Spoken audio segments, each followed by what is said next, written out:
ಇಷ್ಟೇ ಅಲ್ಲ, ಜಯಂತ್ ಅವರು TV9 ಜೊತೆ ಮಾತನಾಡುವಂತ ಸಂದರ್ಭದಲ್ಲಿ ಪ್ರಖ್ಯಾತ ಮಠದ ಸ್ವಾಮೀಜಿಯನ್ನ ಅವರು ಭೇಟಿ ಮಾಡಿದ್ದರು. ಯಾರು? ಈ ಚಿನ್ನಯ್ಯ ಅಂಡ್ ಟೀಮ್. ಸ್ವಾಮೀಜಿಯನ್ನ ಚಿನ್ನಯ್ಯ ಹಾಗೆ ಮತ್ತಿತರರು ಭೇಟಿ ಮಾಡಿದ್ದರು. ಅದ್ಯಾರು, ಏನು, ಎತ್ತ ಅನ್ನುವಂಥದ್ದನ್ನ ಅವರೇ ಹೇಳಿ ನೋಡೋಣ, ಅವ್ರ ಜೊತೆಗಿದ್ದವರೇ ಹೇಳಿ.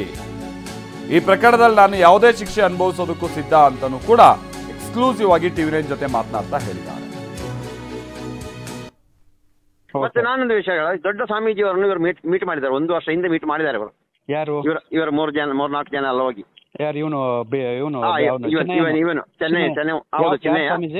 ಅದು ಹೇಳ್ತೀವಿ ನಾವು, ಅವರ ಬಾಯಿಂದ ಬರ್ಲಿಕ್ಕೆ ನಾನು ಕಾಯ್ತಾ ಇದ್ದೀನಿ. ನಾನು ಅದನ್ನೇ ಕಾಯ್ತಾ ಇದ್ದೀವಿ, ಅವ್ರ ಬಾಯಿಂದ ಬರಲಿ ಅಂತ. ಹಂಗೆ ಸ್ವಾಮೀಜಿ ಹೇಳಿದ್ರು, ಸರಿ ಓಕೆ, ಕಾನೂನು ಪ್ರಕಾರ ಮುಂದುವರಿಸಿ ಅಂತ ಹೇಳಿದ್ರು. 1-1.5 ಗಂಟೆ ಮಾತಾಡಿದಾರಂತೆ. ಅವಾಗ ಅದು ನಾವು ಇವರು ಮಾಡಿರೋದು ಶೆಡ್ ಅಂತನಾ. ನನಗೆ ಸಿಕ್ಕಿರೋ ನನ್ನ ಮೊಬೈಲ್ ಇದೆಲ್ಲ ತೆಗೆದು ನೋಡಿ ಸಾಕು. ಯಾವತ್ತಂತ ಹೇಳ್ತೇನೆ, ನಮ್ದು ಗಾಡಿ ರಿಪೇರಿ ಆಗಿದೆ, ಇನ್ನೂ ರಿಪೇರಿ ಮಾಡಿ ಮನೆಗೆ ತರಲಿಕ್ಕೆ ಆಗಿಲ್ಲ. ಅವತ್ತಿಂದ ನಂಗೆ ಇವಾಗ ಸಿಕ್ಕಿರೋದು 4 ತಿಂಗಳು. ಅದಕ್ಕೆ ಮುಂಚೆ ಯಾವುದೇ ಟಚ್ ಇಲ್ಲ, ಯಾವುದೇ ಟಚ್ ಇಲ್ಲ ಸರ್. ಅವನಾಗಿ ಬಂದಿರೋದು ಸರ್, ಅವನಾಗಿ ಬಂದಿರೋದು. ಯಾರನ್ನ ಮೀಟ್ ಮಾಡ್ದ ಫಸ್ಟ್? ಅವನ್ನೇ ಮೀಟ್ ಮಾಡಿ ಅವ ಫಸ್ಟ್. ನಾನು ಅದೆಲ್ಲ ಜಾಸ್ತಿ ಯಾರನ್ನು ಮೀಟ್ ಮಾಡೋದು, ಎಲ್ಲಿ ಅವನ ವಿಷಯಕ್ಕೆ ಜಾಸ್ತಿ ಹೋದವನೇ ಅಲ್ಲ. ಕಾನೂನು ಪ್ರಕಾರ ಮಾಜರ್ ಮಾಡ್ತಾ ಇದ್ದಾರೆ, ಎಸ್ ಮಾಡ್ಲಿ ಅಂತ ನಾನು ಹೇಳ್ತೀನಿ.